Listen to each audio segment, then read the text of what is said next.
Hi fellas, I just wanted to do a quick video. I don't know if you saw in the last video that went when we went Baden Hall. I smashed one of the rods on the way there, not strapping it down right in the van. I said in that video that I was going to have a look on Google and YouTube to see if there was anything that you could do with them to fix them, and I wasn't too optimistic, to be fair.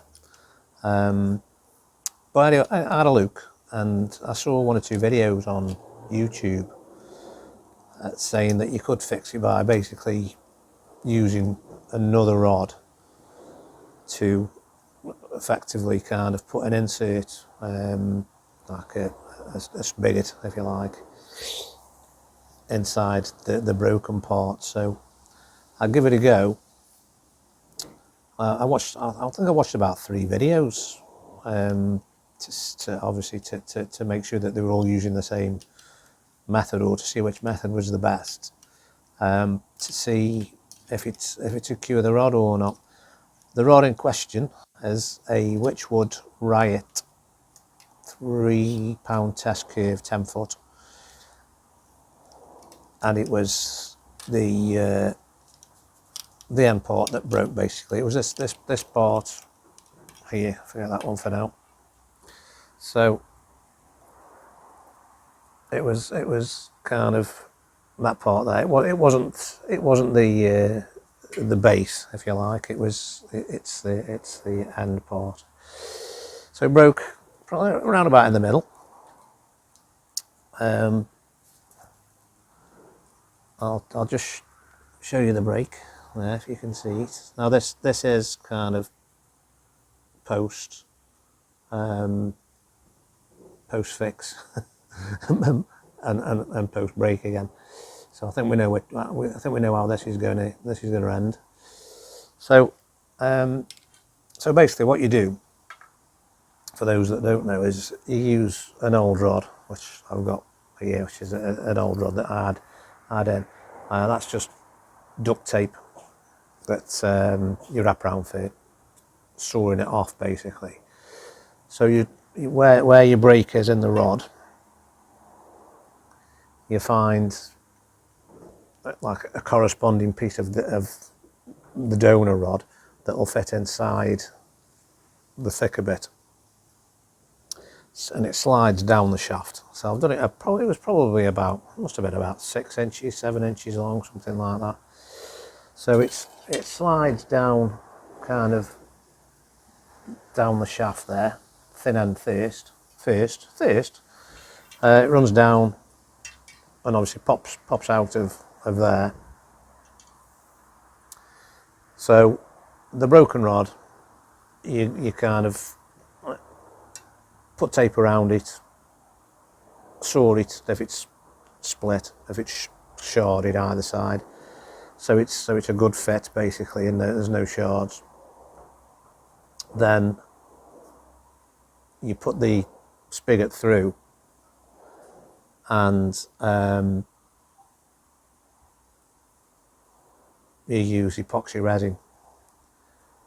So you slide that through, you get so it can't come out no more, so it's quite taut, if you like, and then you put some epoxy resin around it, and then you slide the other piece, the other broken half, slide that on to the post. So on this one, slide that onto so you'd have the spigot coming out of the end of there.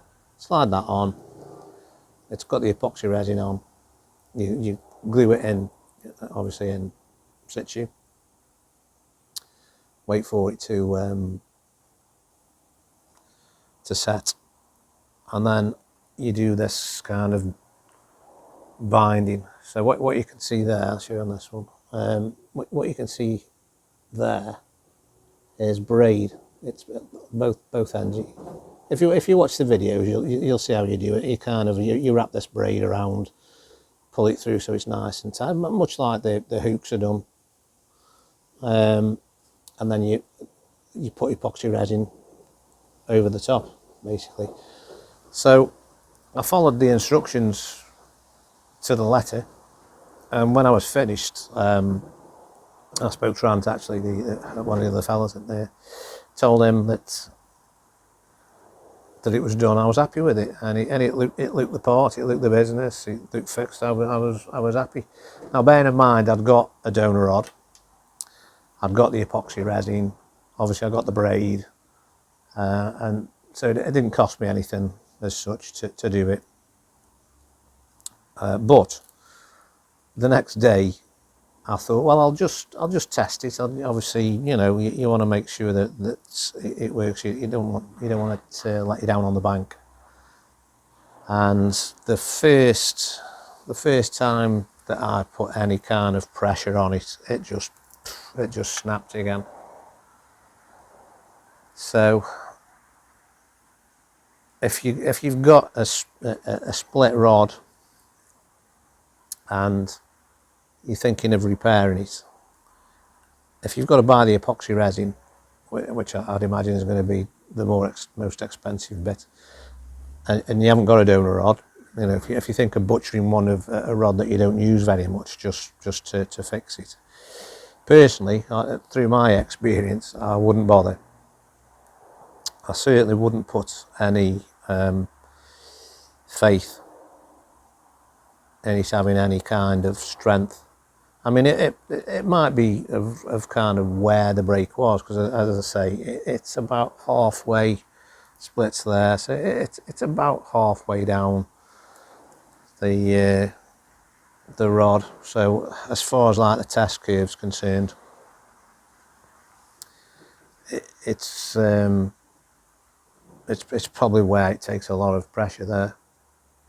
But in saying that, you know, if it was nearer the tip, I just don't see it working unless I've done something wrong. But as I say, I've followed the videos, I followed the YouTube videos as far as I could tell to the letter. Since then, I've just, to be fair, I mean, a new rod was 46 quid. I've replaced the rod now. But I thought I'd give it a go. I didn't really think it was going to work. I think if it had been the other section where you mount the reel, for some reason, if you'd have broke that section, that doesn't take, you know, there's not much bend in that as such. So you might have got away with it better repairing that side of it. But as I say, because that's pretty much where a lot of that and above is where a lot of the bend comes when you've got a fish on. It's a lot of pressure, and it snapped without much pressure at all. So I'm glad that I've tested it before I was on the bank with it. It's a shame, obviously. I'll probably take the eyes off it to keep the eyes, but then again, it's one of them, isn't it? You have a garage full of crap, don't you? Because I'll save this, I'll save that, pieces of wood knocking about, and bits of plastic, screws, and all kinds of rubbish that you keep thinking, well, it'll come in. I won't bin it because it might come in, and then when you need it, you can never find it anyway, can you? So I might just bin it, to be honest. I'll keep it for a couple of weeks. I'll keep it for a couple of weeks. It'll probably end up in a bag somewhere, hanging off the ceiling in the garage, and then if I do break an eye on one of the other rods, I'm sure I won't be able to find it if and when I need it. So there you go, chaps. Just my opinion. Other people might have done it and had more success, but obviously you've got to be careful if you're going to fix it. And as I say, when I fixed mine, it looked the part, it looked nice and neat, and I thought that obviously the spigot in it that goes in it is another rod anyway.